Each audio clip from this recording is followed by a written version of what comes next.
think it's been a perennial question on this issue of 1MDB. I think as we've always reiterated, the EPF exposure to 1MDB is very, very limited.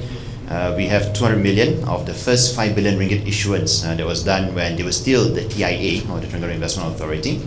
That exposure is fully government guaranteed. Basically, we don't have a problem with it. It's never had an issue in terms of being serviced by 1MDB.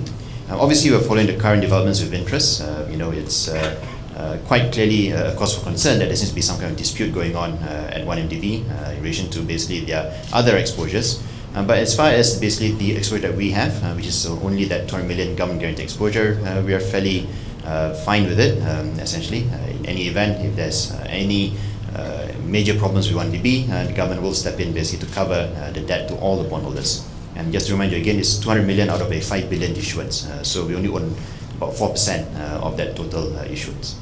Well, as you know, basically every single bond issue you have a trustee. It's a trustee's responsibility basically to manage these issues. So far, I think we have not been given any notice by the trustee of the 5 billion ringgit issue as to whether or not they'll be calling a meeting of bondholders on this issue. So certainly, I think we'll just wait and see whether the trustees deem basically that there's been a cross default and whether they will need to bring the matter to bondholders. So at this point in time, there's nothing so far.